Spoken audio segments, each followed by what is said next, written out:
Hello.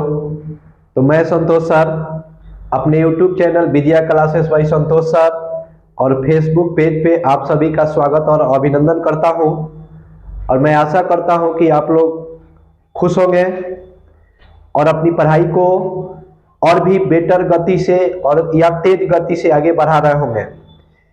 तो आइए इसी कड़ी में हम आप लोगों के सामने एक और वीडियो लेकर के आ रहे हैं और उस वीडियो का नाम है क्लास 12th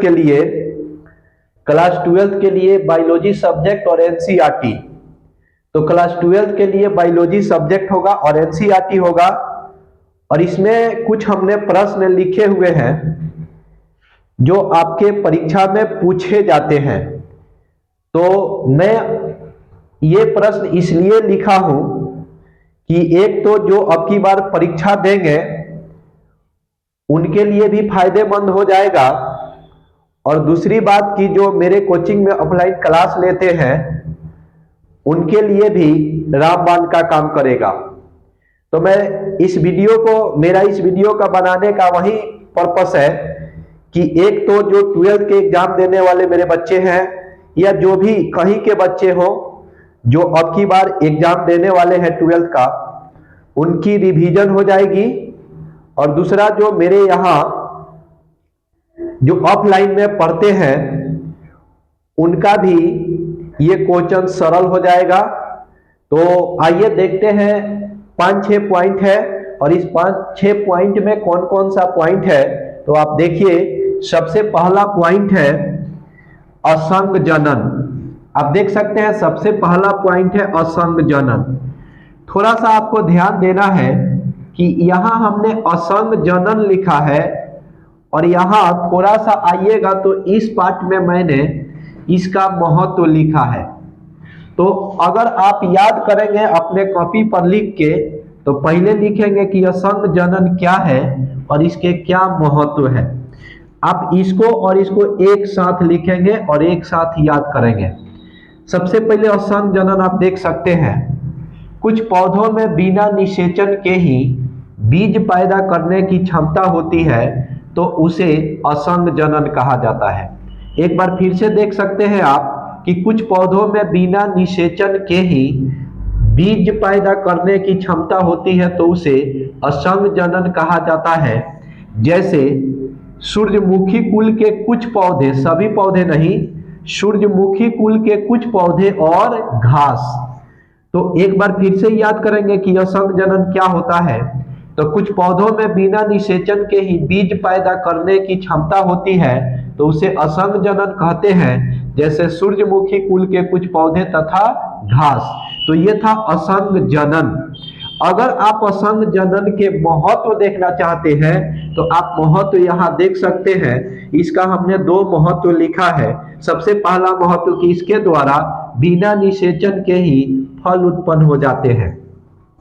तो असंग जनन का पहला महत्व है कि इसके द्वारा बिना निषेचन के ही फल उत्पन्न हो जाते हैं। और दूसरा है कि इस विधि द्वारा जो तैयार किए गए बीज होते हैं उसको किसान फसल दर फसल उपयोग कर सकते हैं। मतलब एक बार में खराब नहीं होते हैं, उसको 2-3 बार 4 बार भी अपने खेतों में लगा सकते हैं, नहीं बार बार लगा सकते हैं। तो पहला, इसके द्वारा बिना निषेचन के ही फल उत्पन्न किया जा सकता है। और दूसरा, इस विधि द्वारा तैयार किए गए बीज को किसान फसल दर फसल उपयोग कर सकते हैं या कर सकेंगे। तो ये था असंग जनन के महत्व और ये था असंग जनन। आइए दूसरा पॉइंट हम देखेंगे और दूसरा पॉइंट है बहुभ्रूणता।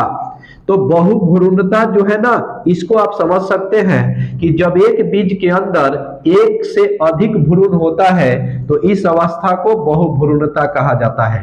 बीज एक और उसके अंदर एक से अधिक भ्रूण जब होगा तो इस अवस्था को आप बहुभ्रूणता कह सकते हैं। फिर से एक बार समझ सकते हैं इसको कि जब एक बीज के अंदर एक से अधिक भ्रूण होता है तो इस अवस्था को बहुभ्रूणता कहा जाता है। जैसे आप उदाहरण में आम ले सकते हैं और नींबू ले सकते हैं और इसके जैसा अनेकों उदाहरण आप ले सकते हैं। मतलब इसमें क्या होता है कि इसमें एक बीज होगा और एक बीज के अंदर भ्रूण की संख्या जो होगी ना वो एक से अधिक होगी, जैसे आम और जैसे नींबू। इसके बाद आपसे पूछा जाएगा थोड़ा ऑब्जेक्टिव में कि बहुभ्रूणता की खोज करने वाला कौन था। तो बहुभ्रूणता की खोज करने वाला था ल्यूवेनहॉक। याद रखिएगा कि बहुभ्रूणता की खोज किया था ल्यूवेनहॉक, और याद रखिएगा 1719 ईस्वी में। तो बहुभ्रूणता की खोज ल्यूवेनहॉक ने किया था 1719 ईस्वी में। इसके बाद आप ध्यान दीजिएगा कि बहुभ्रूणता कितने प्रकार के होते हैं। तो बहुभ्रूणता दो प्रकार के होते हैं। दो प्रकार के बहुभ्रूणता होते हैं, जिसमें एक होता है सत्य बहुभ्रूणता और एक होता है असत्य बहुभ्रूणता। तो सबसे पहले आप देख सकते हैं सत्य बहुभ्रूणता। तो सत्य बहुभ्रूणता में क्या होता है कि जब भ्रूण कोश में एक से अधिक भ्रूण उत्पन्न हो जाते हैं तो उसे सत्य बहुभ्रूणता कहा जाता है। जब भ्रूण कोश में एक से अधिक भ्रूण उत्पन्न हो तो उसे कहते हैं सत्य बहुभ्रूणता। जब भ्रूण कोश होगा और उस भ्रूण कोश में एक से अधिक भ्रूण उत्पन्न हो जाएगा तो उसको कहेंगे सत्य बहुभ्रूणता। इसके बाद है असत्य बहुभ्रूणता। आप देख सकते हैं इसको असत्य बहुभ्रूणता को कि जब एक से अधिक भ्रूणों की उत्पत्ति दो या दो से अधिक भ्रूण कोशों से हो तो उसे कहते हैं असत्य बहुभ्रूणता।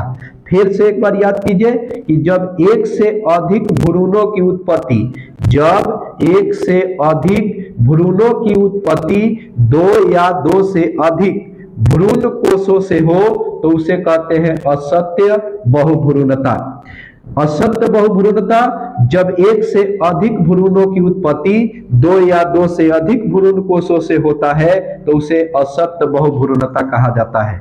तो आई होप कि आपको असंग जनन, बहुभ्रूणता और असंग जनन के महत्व और बहुभ्रूणता के प्रकार, उसके बाद सत्य बहुभ्रूणता और असत्य बहुभ्रूणता बहुत अच्छे से समझ में आ गई होगी। इसके बाद एक पॉइंट है स्वयं बंध्यता क्या होता है। तो देखिए स्वयं बंध्यता क्या होता है। तो हमने लिखा है कि जब एक पुष्प के जायांग, आप जानते हैं ना जायांग एक पुमंग होता है और एक जायांग होता है, ये पुष्प का मादा भाग होता है। तो जब एक पुष्प के जायांग का वर्तिकाग्र उसी पुष्प के पराग कोनों से परागित नहीं होता है तब इस अवस्था को स्वयं बंध्यता कहा जाता है। एक बार फिर से देखेंगे कि जब एक पुष्प के जायांग का वर्तिकाग्र उसी पुष्प के पराग कोनों से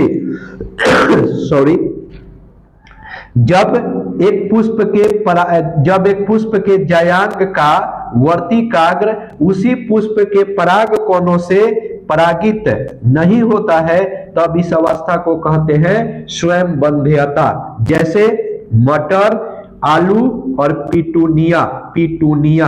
आप देख लीजिए इसका उदाहरण, मटर, आलू और पिटूनिया और इत्यादि और भी पादप पौधे हो जाएंगे जिसमें स्वयं बंध्यता की प्रक्रिया पाई जाती है।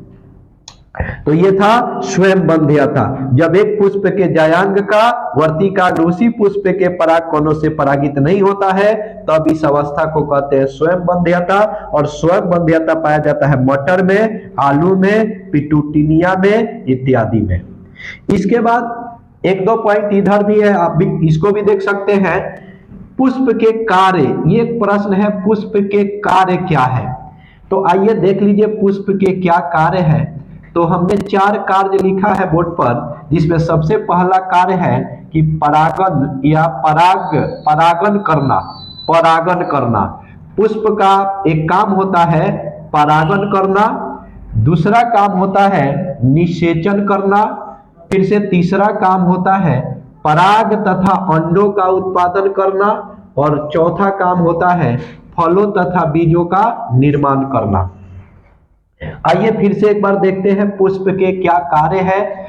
तो सबसे पहले पुष्प के कार्य में हमने लिखा है परागन करना, फिर दूसरा निषेचन करना, फिर तीसरा पराग तथा अंडों का निर्माण करना और चौथा फलों तथा बीजों का निर्माण करना। तो ये था पुष्प के कार्य।